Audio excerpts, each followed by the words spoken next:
Hello ਜੀ, ਸਤਿ ਸ਼੍ਰੀ ਅਕਾਲ ਜੀ ਸਾਰਿਆਂ ਨੂੰ। ਸਹਿਜ ਸੰਧੂ ਬਲੌਗ 'ਤੇ ਤੁਹਾਡਾ ਬਹੁਤ ਬਹੁਤ ਸਵਾਗਤ ਹੈ ਜੀ। ਅੱਜ ਬਣਾਏ ਨੇ ਜੀ ਮੈਂ ਨਮਕੀਨ ਵਾਲੇ ਚਾਵਲ ਅਤੇ ਦੁਪਹਿਰ ਦਾ ਟਾਈਮ ਸੀ। ਸਹਿਜ ਆਉਣ ਵਾਲਾ ਜੀ ਸਕੂਲੋਂ, ਅਤੇ ਉਹ ਕਹਿੰਦਾ ਮੇਰੇ ਆਉਂਦੇ ਨੇ ਚੌਲ ਬਣਾ ਦਿਓ, ਅਤੇ ਇਸ ਕਰਕੇ ਮੈਂ ਬਣਾ ਰਹੀ ਹਾਂ ਜੀ ਨਮਕੀਨ ਵਾਲੇ ਚੌਲ। ਪਲੀਜ਼ ਜੇ ਮੇਰੇ ਚੈਨਲ 'ਤੇ ਨਵੇਂ ਆ ਤਾਂ ਚੈਨਲ ਨੂੰ ਲਾਈਕ, ਕਮੈਂਟ ਅਤੇ ਸਬਸਕ੍ਰਾਈਬ ਜ਼ਰੂਰ ਕਰ ਦਿਆ ਕਰੋ। ਕਮੈਂਟ ਕਰਕੇ ਜ਼ਰੂਰ ਦੱਸਿਆ ਕਰੋ ਤੁਹਾਨੂੰ ਵੀਡੀਓ ਕਿਵੇਂ ਦੀ ਲੱਗਦੀ ਆ। ਅਤੇ ਇਹਦੇ ਵਿੱਚ ਮੈਂ 2 ਜਾਂ 3 ਆਲੂ ਪਾ ਕੇ ਬਣਾਉਂਗੀ ਜੀ। ਅੱਗੇ ਆਪਾਂ ਇਕੱਲੇ ਨਮਕੀਨ ਵਾਲੇ ਚੌਲ ਬਣਾਉਣੇ ਹੁੰਦੇ ਆ। ਹੁਣ ਆਪਾਂ ਆਲੂ ਪਾ ਕੇ ਬਣਾਵਾਂਗੇ।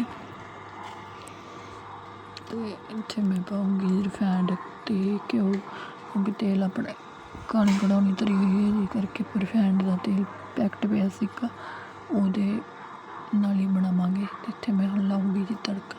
ਪਿਆਜ਼ ਅਤੇ 2 ਹਰੀਆਂ ਮਿਰਚਾਂ ਲਈਆਂ ਨੇ ਜੀ। ਮੈਂ ਹਲਦੀ ਜਾਂ ਲਾਲ ਮਿਰਚ ਨਹੀਂ ਪਾਉਂਦੀ, ਹਰੀਆਂ ਮਿਰਚਾਂ ਹੀ ਪਾਊਂਗੀ 2, ਅਤੇ ਇਹਨਾਂ ਨੂੰ ਪਾ ਕੇ ਭੁੰਨ ਲੈਂਦੇ ਚੰਗੀ ਤਰ੍ਹਾਂ। ਮਸਾਲਾ ਭੁੰਨ ਕੇ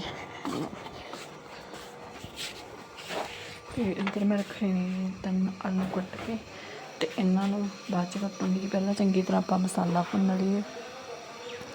ਅਤੇ ਗਰਮੀ ਬਹੁਤ ਹੈ ਜੀ, ਮੈਂ ਅੰਦਰ ਰਸੋਈ 'ਚ ਹੀ ਬਣਾ ਰਹੀ ਸੀ, ਬਾਹਰ ਨਹੀਂ ਬਣਾਇਆ। ਮੇਰੀ ਰੱਖੀ ਹੋਈ ਸੀ ਜੀ ਚਾਹ, ਆਪਾਂ ਅੰਦਰ ਹੀ ਬਣਾ ਲੈਣੇ ਅੰਦਰਲੀ ਰਸੋਈ 'ਤੇ। ਅਤੇ ਇੱਧਰ ਮੈਂ ਪਾਊਂਗੀ ਜੀ ਜੀਰਾ, ਇਹਨੂੰ ਚੰਗੀ ਤਰ੍ਹਾਂ ਭੁੰਨ ਲਿਆ।